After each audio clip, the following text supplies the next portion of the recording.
ஆடுபுலி ஆட்ட நாயகர்கள் எப்போவுமே கடகராசிக்காரங்கள் தான். எந்த காயை எப்படி நகர்த்தினா ஜெயிக்கணும் அப்படின்னு உங்களுக்கு நல்லாவே தெரியும்.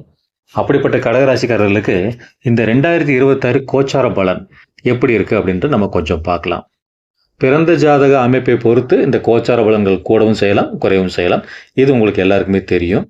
இதுக்கு முதல்ல நம்ம இந்த கிரகங்கள், கோச்சார கிரகங்கள் இந்த வருஷம் எந்த அமைப்பில் இருக்கு அப்படின்னு பார்த்தா, குரு பகவான் உங்க ராசிக்கு 12ல் நிற்கிறாரு. சனி பகவான் 9ல் நிற்கிறாரு. ராகுவும் கேதுவும் எடுத்துட்டிங்கன்னா கேது பகவான் 2லையும் ராகு 8லையும் நிற்கிறார். இப்போ இந்த வருடம் முழுவதும் இந்த கிரக நிலை தொடருமா அப்படின்னு பார்த்தா, குரு பகவான் இந்த வருஷம் 2 கட்டத்துக்கு மாறுறாருங்க. அதாவது ஜூன் முதல் வாரத்தில் கடகத்தில் அதாவது உங்கள் ராசியிலே உச்சமாகறாரு. அங்கே ஒரு 5 மாதம் பயணம் செஞ்சுட்டு அதுக்கப்புறம் சிம்மத்துக்கு அக்டோபர் கடைசியில் வர்றாரு. அங்கே சிம்மத்துக்கு மாறுறாரு. அப்போ குருவால் ஏற்படக்கூடிய பலன்கள் அப்படிங்கிறது கலவையாக தான் இருக்கும். இப்போ இந்த குரு உங்கள் ராசிக்கு 12ல் இருக்கும்போது சரிங்க, உங்கள் ராசிக்கோ இல்லை உங்கள் ராசிக்கு 2ஆம் இடத்துக்கோ வரும்போதும் சனி ராகு இவங்களோட இந்த கிரகங்கள் யாரோ ஒருத்தரோட செயல்பாடுகளை கொஞ்சம் கண்ட்ரோல் பண்ணுவாங்க. எப்படின்னா, இப்போ மிதுனத்தில் இருக்கிற குரு பகவான் 9ஆம் பார்வையாக உங்கள் ராசிக்கு 8ல் இருக்கிற ராகுவை பார்ப்பார்.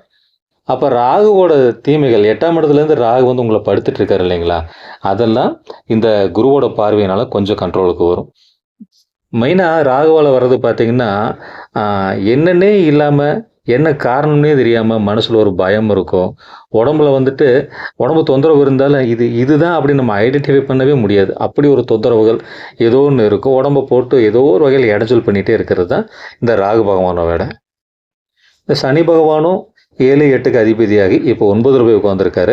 அதாவது முன்னாடி போன வருடங்களில் இருந்த பிரச்சனைகள், சனியால் ஏற்பட்ட பிரச்சனைகள் கொஞ்சம் கம்மி ஆகிட்டு தான் இருக்கும். இனி போக போக சனி பகவானால் ஏற்பட்ட பிரச்சனைகள் இன்னுமே நல்லா கம்மியாகும். அதாவது ஜூன் முதல் வாரத்தில் குரு பகவான் உங்கள் ராசிக்கு வராரு இல்லைங்களா உச்சமாக, அப்போது 9ஆம் பார்வையை சனி பகவானை பார்ப்பார்.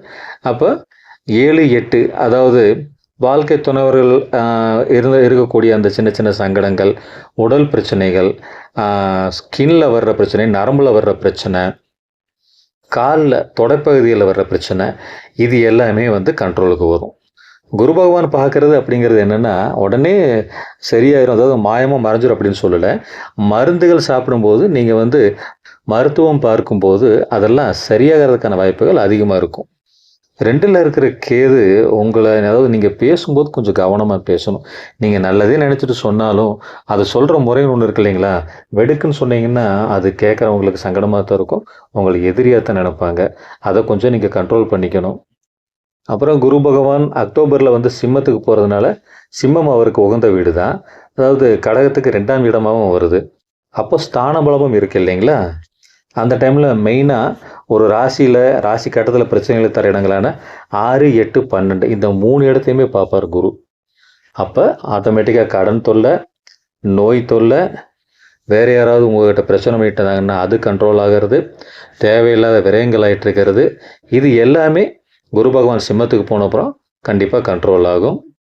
ராசியில் இருக்கும்போதும் பார்த்தீங்கன்னா, அதாவது கடக ராசியிலேயே அவர் உச்சமாக இருக்கும்போதும் பார்த்தீங்கன்னா, உங்கள் சிந்தனை கொஞ்சம் தெளிவாகும். கண்டிப்பாக குருனால் சிந்தனை தெளிவு கொடுப்பார். பிரச்சனைகள் இருக்கும், ஆனால் அதை எப்படி கையாளலாம், அதுலேருந்து எப்படி மீண்டு வரலாம் அப்படிங்கிற ஒரு அறிவு நமக்கு கிடைக்கும் அந்த நேரத்தில்.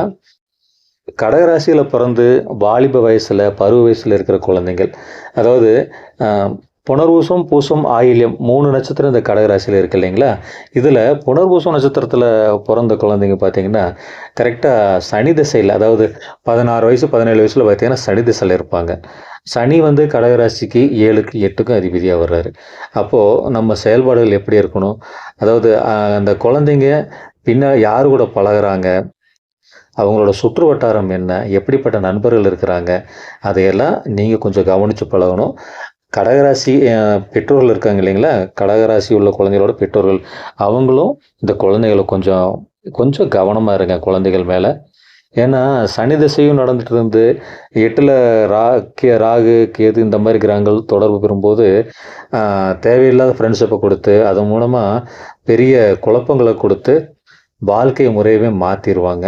அதில் கொஞ்சம் கவனமாக இருக்கணும்.